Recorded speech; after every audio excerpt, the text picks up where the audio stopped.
Hello and welcome to the Monster Mechanics Podcast, where we take creatures of myth and media and see how they can be improved. I am your host, Scott Paladin, and with me as always is the Dallas to my Fort Worth, Zach Jaquays. What are we talking about today, Zach? Well, today we are revisiting one of our first topics, Illithids. It would be helpful for our listeners, if they haven't already, to go back and listen to that first episode about Illithids, because we're going to be building off of some of the same ideas. But for those who are pressed for time or are simply too lazy to do that, let's give a quick breakdown of what Illithids are. So Illithids they're D&D's sort of brain-eating, tentacle-faced monsters. Mm-hmm. They sort of have a empire spanning the Underdark or the crystal spheres, depending on which version you subscribe to. But yeah, they enslave sentient races and eat their brains. Excellent. Yeah, they are pretty gross. And we've already spent about 45 minutes talking about them in the past. And I liked all of the ideas. We made a pact before we started this to go back and re-listen to that. And I have to say, I still like almost every idea that we came up with. But we didn't completely cover Illithids. That is true. And I think there's room for some additional improvement. All right. I think one of the things we had discussed early on was, where did Illithids come from? Yeah, and I know that there is at least one canon response to that, which is that they come from the end of time. Like sometime far, far in the future, they travel back in time and end up in the past of whatever setting you're in. Which kind of gives you a chicken and the egg kind of situation. But where did they come from? Exactly. And my thought is that explains sort of the when of when they appeared, but it doesn't actually explain how a creature that has such a bonkers life cycle and such a bonkers dietary requirement. In our version of Illithids, which I still love, they eat memories. And that's the actual sustenance they get from eating brains. Mm-hmm. And exactly how a creature like that comes about is a good question that I would really like to know the answer to. So one of the other theories we had, or one of the other theories about their origin, was that they were creatures from a place called the Far Realm. Okay. And I want to throw that out there because I have some ideas to kind of expand on the time travel theory with. Okay. So, and can you give us a quick explanation of what the Far Realm is? The Far Realm is D&D's kind of ode to H.P. Lovecraft. It's where all the weird, gross monsters come from. Things like beholders, aboleths, and in this case, mind flayers. Okay. So sort of a chaotic, highly malleable realm where you get all these weird, just bonkers things coming from it. Yeah, absolutely. It's sort of the personal horror. It's the realm of body horror, basically. Okay. We should be right at home then. Oh yeah. Okay. So what's your idea for combining those two? Okay. So we've got maybe this evil race of humanoids or whatever. Okay. They make it to the end of time by enslaving every other race and building their empire. At some point they figure out, oh God, the universe is going to end. That's it. We're done for. We need to go back in time and figure out how to stop this. Mm-hmm. Maybe the route that they take to go back is through the Far Realm. Okay. And this distorts what once wasn't a really, brain-eating society or anything. It was just, they were kind of your run-of-the-mill humanoids, evil. Okay. But their passage through the Far Realm kind of distorted them and made them have this need for brains. Interesting. I do like that. I like the idea that they once were just like some version of humans or a humanoid-like race that then sort of made the decision, and that sort of makes this a devil's bargain where they got to escape the apocalypse of their timeline, but in doing so turned themselves into this monstrous creature. Yeah, I like that kind of, as you said, the devil's bargain. I'm trying to think about sort of how that transition might have actually happened, what it would have looked like. Mm-hmm. So we can imagine them as, we're just going to think of them as sort of like elves, right? They're basically just humans. Mm-hmm. Or like a Star Trek style forehead alien, where they've got just something moderately different, but they're not fundamentally different than humans. Mm-hmm. And then we have something in the middle. So we have step 1, normal human, big question mark. And then step 3 is a slug creature that burrows into someone's brain and turns them into an illithid.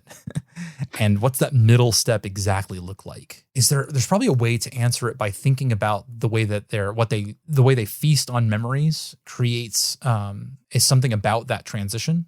It created this hunger inside of them. Mm-hmm. That's interesting. They passing through the Far Realms on their way from the future into the past. Maybe they sort of gave them all amnesia, and then somebody figured this out maybe. So I also kind of like the idea that maybe this trip through the far realm, like we think of time travel almost as kind of like an instant thing. But what if they spent like millennia in the far realm traveling backwards? I had exactly the same idea when I was sort of thinking about this, is that they maybe got trapped in that transitional period and had to start like they brought, like, imagine them as a like a humanoid race, but they're evil. So they've got these like slaves with them to like man the ships and work the coal furnaces or whatever they have, the equivalent they have is. And they get trapped in the far realms, and they're like, it's almost like a starvation scenario where like stuff is happening and their resources are diminishing, and then becoming our version of Illithids is the answer to how they get out of it, how they survive. Okay, I like it. And I do like the idea that maybe they're in our first episode we had talked about how they're feasting on the memory, like that memory of ignorance of the end of time. Yeah, and I feel like that's something that would have evolved during their time in the far realm. Oh, for sure. I feel like the far realm would have both amplified their experience of the end of time and twisted it and made it like into like this driving force for them. Like, yeah. I feel like initially they were just trying to escape it and like, hey, let's go back in time and, get a do-over and maybe figure out how to stop it. Mm-hmm. But the far realm kind of twisted those memories of it into this horror. Yeah. They were subject to sort of a psychological horror situation where the thing that they were worried about it, but it wasn't like an omnipresent fear for them until they got there and their psychology started to warp. And then maybe one of them, driven by madness, like undertakes some magical sorcery surgery on one of their slaves and extracts the guy's brain and like manages to extract that ignorance of eternity and like implant it in himself, like a way to transfer memories. And then this becomes a thing that all of them are doing during this period to sort of stay sane. Okay, yeah, I like that. And then their actions, by doing this over and over again, they start changing themselves into, okay, I think it doesn't change them. I think it creates something within them that bursts out. Okay. And that's the Illithids. That's the Illithid, the first stage, the little slug creature. Oh, yeah. That the process, these are quote unquote normal humanoids. And they start using this procedure to extract memories from other people and implant them in their own brains. And then they start sort of becoming proto-Illithids in that sense. Like they're consuming these memories and using them up. And the process of doing this over and over, like, gestates an Illithid larvae inside of their brain. Okay, I like that. So it's like this it's basically this original spacefaring species. Yeah. This intergalactic species sort of gets co-opted by this thing that they've created. Exactly. And they sort of kind of give themselves a cancer, like they've given themselves like a tumor that then bursts out. And that is that thing, takes over, and it has access to all of their memories. So it thinks of itself as sort of an extension of them and having come out of them. But like biologically, it's almost a whole new thing, which is why the biology of Illithids are so bonkers, because it wasn't really like there wasn't a before step that was a gradual a gradual breakdown into the Illithid. They kind of sprung fully formed in this body horror chaotic realm that already is predisposed to it. Like the wild magics that are flying around cause things to happen weirdly. So they didn't expect this to happen. And then it just like one day it like comes over them like a contagion. I do kind of love the idea that the origin of Illithids were like these metastasized far realm tumors. Yeah, I like that a lot too. So this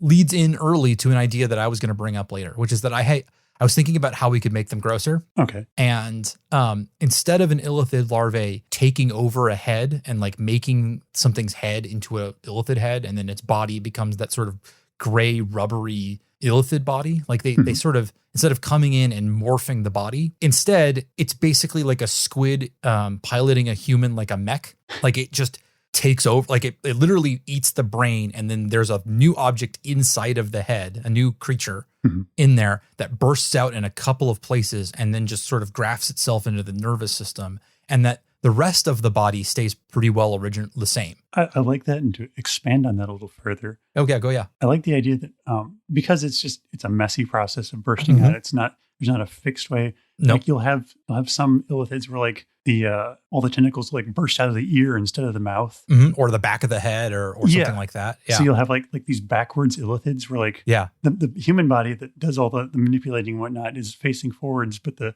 brain eating part is in the back. Yes, and the thought I had after that was that they might be a bit like hermit crabs. Okay. In that they inhabit one of these bodies, and then they're basically using up this body. Like they're replacing the brain, and something about their chemistry is messing up the human or the orc or whatever that they're inhabiting.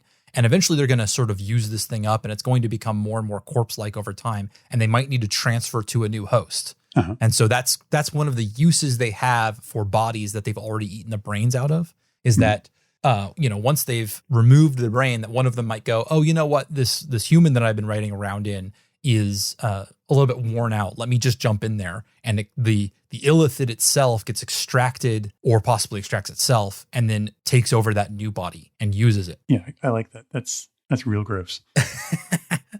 There's that gives you a lot of opportunity for variability, even within a single community. Like there might have wildly different body types. Like like they might even take over creatures that wouldn't have been good for food, just because they are able to make use of their bodies, because it's interesting. Like just as for the heck of it, they might take over a horse, and ride around in a horse body for a little while, because it's interesting to be able to run fast, or because they just want to change things up, or they could be useful to their community as like a beast of burden, or with all that extra strength or something like that. That could be cool. That is kind of an interesting idea. I like the idea that maybe there are some illithids that are just always looking for the next new thing. Yeah, like sort of addicted to the novelty of it. Yeah, I've never had a dragon body before. Yeah. In fact, that might be that could be something that they're on the lookout for. And like, if you meet an enemy or an illithid who sees one of your party and goes, "Oh, look, a tiefling.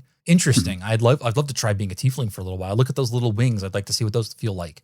And that person becomes an object of their obsession, just because they want to get a hold of you. Okay, yeah, I like that. So they're both seeking out brains and seeking out their memories, and they're also on a completely different drive, looking for new bodies to inhabit. And it's like some of them are about new, but some of them maybe you could have the exact opposite too, where like you have ones that are focused on novelty, but there's also ones that mostly are comfortable in the one that they've chosen, and that they want to, like, they're looking for another body that's mostly like it. They may be a tall, slender high elf, and they love that.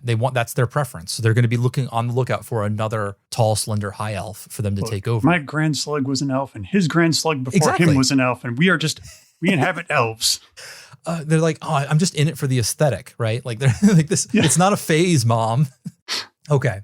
So, and in fact, maybe that sort of, they're using up the bodies and transferring to new ones, is also part of the story of them going through the far realms from the future to the past, as they first start harvesting their slave races for the memories, but then also start using their bodies as a way, when they start to wear out their own, they transfer themselves to these new bodies. And that becomes another sort of like a second stage of the cannibalistic nature of this party as it's moving through. I mean, it's good they're using every part of the buffalo. Well, I mean, it is at least a little bit efficient.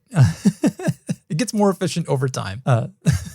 Yeah. Okay. So that might. So is there a way to have them sort of talk about that transition period, that travel from the past, from the future to the past that has happened for them in the past? Is there a way to make that into sort of a mythos, or maybe a way to work in that into the idea of the elder brains or something? Well, I like the idea. We talked about like infinity being sort of their devil. Their devil. Yeah. And the eating the memories is sort of an inoculation against that, a temporary inoculation. Yeah. As far as like kind of taking that time through the far realm and working that into the mythos, how do you think they would regard the far realm? Would it feel like home to them? Is it someplace they don't want to go back? Because ultimately they ended up back in the prime material.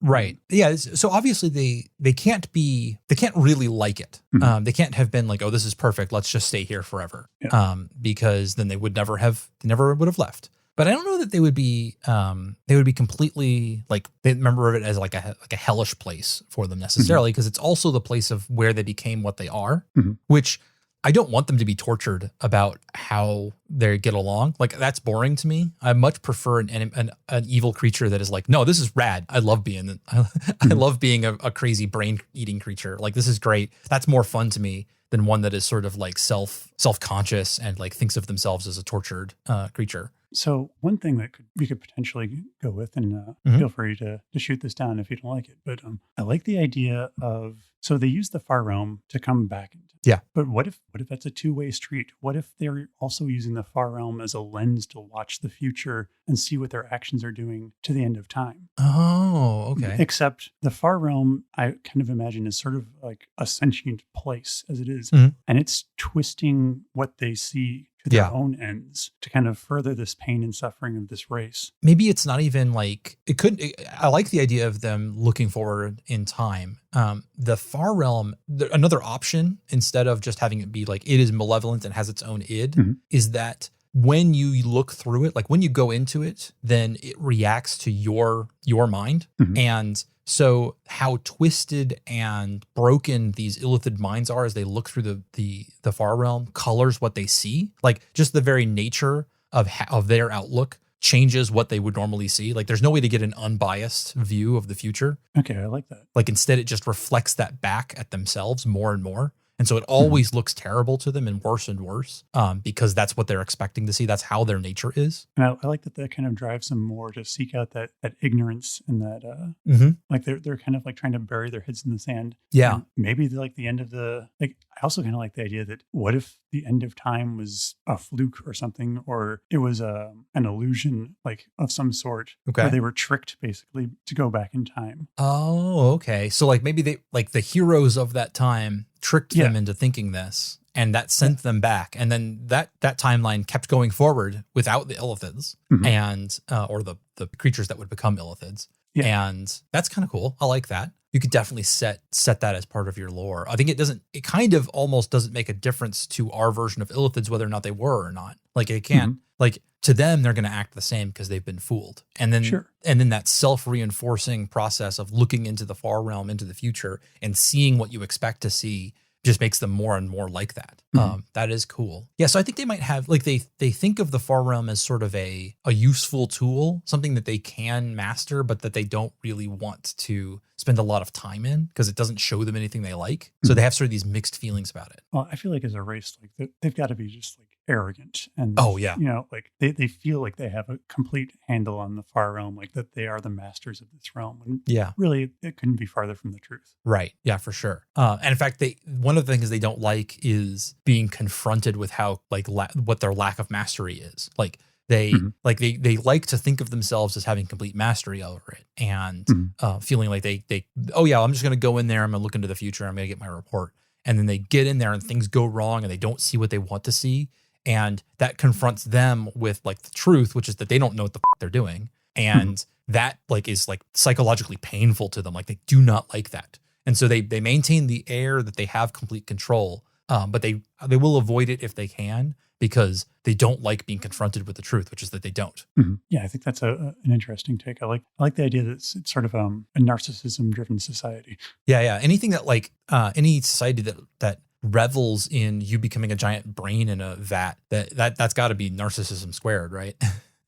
So you mentioned the elder brains a bit. Yeah. I do think that there's probably something with how the elder brains came about related to the far realm in some way. Yeah, I'm with you on that. I think maybe that is this new evolution of them a little bit is a bit more like hermit crabs, where they're maybe getting a bit bigger over time, and maybe that's an option for them. Like, when you become an elder brain, it's when you sort of finally outgrow skulls entirely, and the Illithid sits by itself in a vat. And now, because it's no longer contained in a skull, its growth becomes unchecked. I like that. Yeah. Yeah. And then, and at that point, like, it not only is sustaining itself on the memories of other creatures that get fed to it by the subservient elder brain, or the subservient Illithids, but it also is it's also taking in new Illithids, so that it can just use their brains and their structures to add to its own mass. That you now has to have both forms of sustenance in order to like both,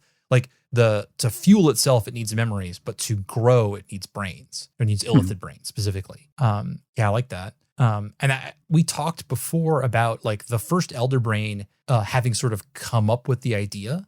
Like there was one that like had the idea of like, oh, okay, instead of staying in this bipedal humanoid vessel, I'm instead going to transfer myself into a vat. So maybe this was like a researcher or something like that, somebody who was, I don't know, like thinking about these problems and coming up with this solution, this idea in order to give them something. I'm not sure exactly what that form takes. Well, I like the idea of it being a researcher and being the narcissistic species that he's probably looking for something for himself. Exactly. Maybe he's researching the far realm or whatever and comes across some monstrous aberration there. That inspires him, or maybe he infests to form the base for what would become the elder brain. Yeah, interesting. Like maybe an illithid takes over a beholder or something, and the rapid, like that's such a bigger brain case, and our version of beholders are kind of the difference between inside and out is kind of vague anyway. That like they're kind of just a sack, and so that the unconstrained growth of the illithid inside of something like a beholder is like lends itself to them becoming more of that sort of the proto elder brain version. And in fact, as the illithid inside of the beholder gets bigger, there's less room for its air sacs, and eventually it becomes like it can't float anymore, and it becomes grounded. Okay, yeah. That's kind of cool. I like the idea of elder brains being like, when you make a new one, it's really about like you have to get a hold of a beholder in order to get through that intermediate stage. That makes that answers some questions about like how new elder brains are created. And also why every illithid doesn't become its own elder brain, because it has to hunt down a beholder, which is not easy. Yeah. No, that's cool. I like that a lot. So you have an illithid researcher sort of on the edges of their society.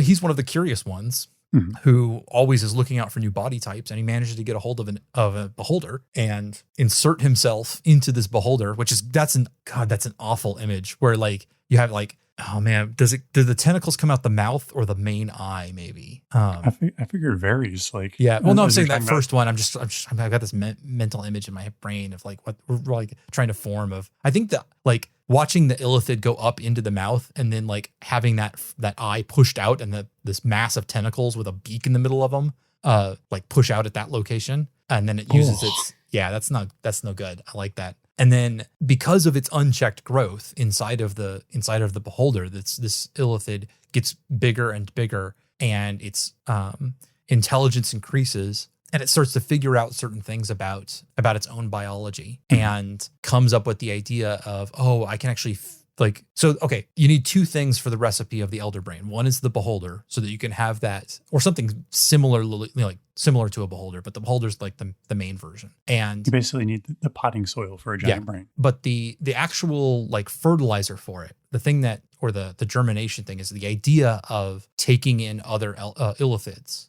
and feasting on them in order to become larger. So like maybe when it gets into that scenario, the illithid starts to feel this like unchecked desire that it doesn't know how to solve, because it's trying to grow faster than its biology really supports, and it needs extra, illithid brain mass. It's having a hard time coming up with that quickly, and it feels sort of empty inside. And then at some point, it goes, like in desperation, this thing attacks one of its one of its compatriots, and eats the illithid inside, because like maybe it ate all of the brains in the vicinity, and it goes for one of its own kind.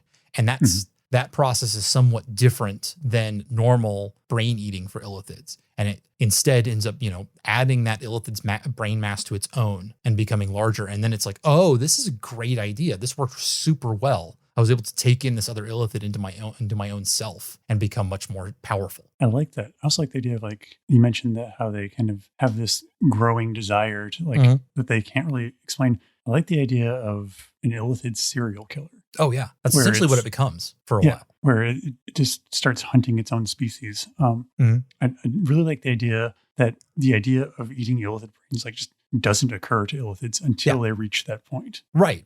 And especially because they've got a hive mind in their natural state. Like when you've got a community of illithids living together, they communicate psionically all the time. Mm-hmm. Another illithid feels like eating their brain doesn't make sense because it'd almost be like eating your own arm, they're too connected for it. But that when it is overcome with this hunger to grow, like when it's put into something like a beholder, then the desperation overcomes that idea, that that closeness, and you start to think of them as something else, and that you need to do this in order to, I like that a lot. It just never occurs to them under normal circumstances.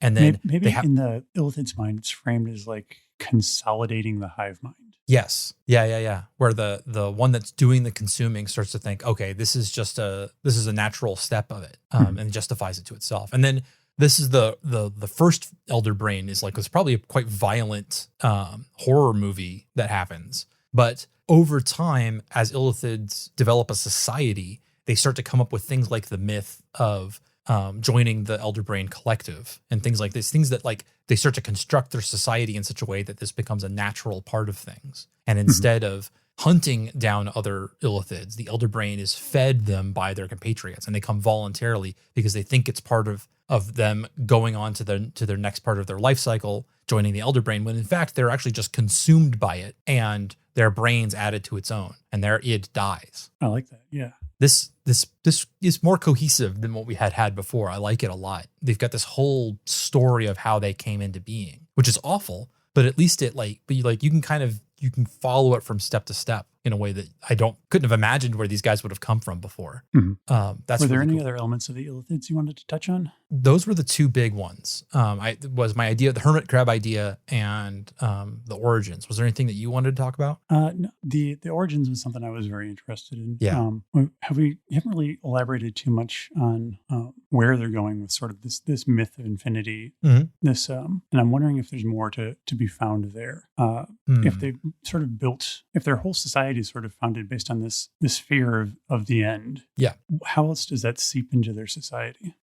Interesting. I think they might have I think characterizing them as incredibly paranoid would be a way to go. They have not just on an individual level, but on a society level, are taking measures that would seem bonkers to everybody else in order to preserve their society, and put in fail safes so that they can retreat and go back to the past again if they need to. Things like that, where they could. I'm trying to think. Maybe they've got spells built up around certain parts of their around their cities to act as bunkers for disasters to happen, for them to retreat to, or mechanisms for them to escape from every scenario. Every time they build a ship, they build more escape pods than anybody else would, or they. Something like that. That actually sparked an idea. Yeah. You mentioned an escape mechanism, and with this time travel, being able to go back again. I love the idea that they get ambushed by a group of adventurers, and it looks like it's curtains for the illithid. But he pulls out his failsafe or whatever. Yeah. Goes back in time and then hunts down those adventurers before they even know he's a thing. Yes, that's fantastic. Yeah, and then they even might be applying that same logic to scenarios that they haven't encountered yet. They're just always looking for potential threats and hunting them down because they're afraid of what they will. They're always thinking about the butterfly effect of what a hero will be doing today and what that could mean in the future, and trying to do those calculations. Oh man, imagine somewhere in the universe there's a elder brain think tank. Oh God, where they are. So I could not do it, where they're constantly calculating out and trying to map out futures, and by making small changes now, affecting this society in a small way, or killing someone here, or making sure, even sometimes making sure two people meet here, that they're changing the possibilities of the futures the possible futures from that branch, and trying to prune that probability tree. Maybe that's why they tolerate the elder brain thing, and why they've sort of entered it. It's because these elder brains serve as the supercomputer for predicting the future. Exactly. Oh, that's really cool. The idea that they spend a lot of their time and effort probabilistically predicting the future with their elder brains is really cool. In fact, they might have a sort of limited or somewhat specialized divination, where they're looking through possible futures with magic as well as their own brains, trying to capture all of that data. That's really cool. So in the D&D mythos, the Illithids are typically like turn their noses up at traditional magic. Mm-hmm. And I like the idea that maybe that's in our version of Illithids. Maybe that's because wild magic just with probability. Oh yeah. Anytime you introduce the sort of natural chaos of introducing some kinds of magic, it messes them up. Mm-hmm. So it's like a foil to their elder brains, and they're predicting the future. And so they stamp it out wherever they can. That's really cool. That's an excellent facet of their society, where they're looking at anything that, and not just magic, but other things that also express chaos. Like games of chance to them are anathema because they overvalue certain kinds of probability over others in ways that are hard to predict, because you have to worry about like, if this coin flip goes one way or the other, then it's going to change huge amounts of things in the future. That whereas if it had been decided other ways, it wouldn't rely so much on that one calculation. So you have to it's a hard place to bifurcate the future universe. Mm-hmm. That's cool. Do you think there are other Illithids that like sort of go out their way to create like these pivotal moments where to sort of have these like two versions of the future to choose from? Well, I'm thinking what occurs to me is because we had talked previously about the Lich Illithids. Who when they are expelled from the hive mind and then go off on their own as a way to kind of figure out their own futures, they become liches, which involves heavy use of traditional magic. And so what you might have is this: they act as an opposing force on the Illithid society. Like when they get pushed out of it, because they're no longer relying on the elder brains and their math supercomputers and to predict the future, they can go deep into using magic instead and apply all of their power in that direction. Okay, I like that. Yeah, that's very cool. Yeah, and that explains why, like an Illithilich, whatever. Illithilich will use magic so heavily when regular Illithids just won't, because it's too dangerous for their society to use. Yeah, I think that's a really cool take on that. Yeah. So let's end this episode by sort of bringing it back to sort of a concrete idea that we could hand over to our listeners and say, here's a story hook, basically, or something along those lines. Since this is a D&D monster, we're going to assume a D&D world, something with, like with an Underdark or with the Crystal Spheres or something, or those kinds of areas. So we're talking about basically an adventure hook here, about how you might use these ideas. So you could have, I think having someone approached by an Illithilich who is trying to do harm to the Illithid society in a as a whole by maybe like having the party impart chaos magic or something along those lines could be pretty cool. Or like the motives are hard to come by because he's thinking 500 years in the future, because if he helps you now, then you're going to, cause a butterfly effect that will change things down the road, something along those lines. Or I like the idea of the players being sort of the butterfly effect in the story, where an agent of the Illithids or something will approach them and be like, I need you to deliver this thing to this guy. Yeah. And it just seems like a basic fetch quest at the start. Maybe the allegiances of the person who's having them deliver it are revealed at some point. So the player's like, well, why does an Illithid want me to deliver this? Yeah. And that gives you an opportunity to kind of go into sort of some of the things we've talked about with the Illithids, about their societies and the weirdness and probability-based. That's cool. There's also, I would love to show players that Beholder Illithid Elder Brain mashup creation segment. Like, especially if you could put it into a scenario where it was not happened in a controlled way, they get to watch the chaos as a Illithid beholder like turns on its friends and starts to consume them. That would be super fun to watch. Maybe if they're like tasked with bringing a live beholder to this would have to be very high level play, but bringing a live beholder to an Illithid colony and then like seeing that creation happen would be really cool. And then you could even just go, if you want like a more traditional way where they are just tasked with kill this beholder, but when they get there, they encounter the Illithids already in the progress. process. Yeah. Yeah.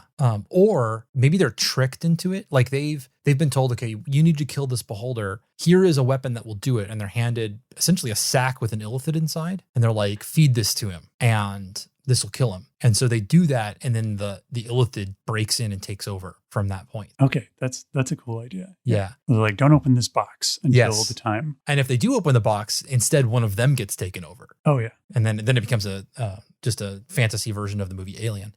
Yeah. That'd be really cool. Yeah. So I actually like that a lot, of them being tasked with hunting down a beholder, maybe under like diplomatic guise. Like everyone's been lied to, and this is supposed to be just a regular delivery run. Mm-hmm. And maybe it's been hinted that maybe this is poisoned or something, but they really don't know that there's a live illithid in this box. That could be really cool. Like you could even frame it as like a fancy sphere or something with like gem encrusted or whatever. Yeah. Like, all right, here's your final one shot to take out this beholder. Yeah. And it just turns out like it just releases a slug. And yeah. What? And then true horror ensues. Yeah. Yeah, no, for sure. You wouldn't want it to be just a sack filled with tentacles. I think that it would probably want to be, you want to gussy it up a bit with your fantasy nonsense. Just as another quick little story, the idea of a particular beholder or a particular illithid who's using the body of someone important. Like you could task your players with, like, my brother was killed by illithids and now they're using his corpse. Like, I need you to just go put him to rest by killing that illithid as a motivation specifically, not just because these guys are threats because they're evil. It's because they're desecrating the corpses of people we care about is a super neat motivation. I also really like the idea that it's sort of like a demoralization tactic. Like, oh yeah, if illithids like expect insurgency or a rebellion in their slaves or whatever, like they'll find the ringleader. Oh yeah, and turn him. Yeah, can you imagine how demoralizing it would be to have your king step back into the throne room with tentacles flopping out of his mouth, and suddenly it's your greatest enemy. Or I'm picturing, like, instead of a crown, he's got like a bunch of illithid tentacles sprouting out of the top of his head. Oh yeah, no, that's better. I like that. I knew when we created the last episode, I was like, man, we got to revisit this, and I'm super pleased we did, because it got grosser. It got grosser, and I like the depth we got on some of these ideas. Yeah. We've made them yet worse. You're welcome. Yes, this is what we do. This is what you guys signed up for, and I think that's it. I think we're good. Bye. Till next time. Thank you for listening to this episode of Monster Mechanics. This is normally where I would plug our social media accounts and Patreon. But considering the state of things here in the US, we here at Monster Mechanics would like to encourage you to do what you can to help fight the epidemic of violence by our nation's police. Donating, volunteering, and protesting are all excellent ways to make it clear that we will not stand for this. To that end, we've included some links in our show notes where you can get started with your support. Monster Mechanics is produced and edited by Scott Paladin. This episode was hosted by Scott Paladin and Zach Jaquays. All ideas generated during this podcast are released under a do what the f*** you want public license.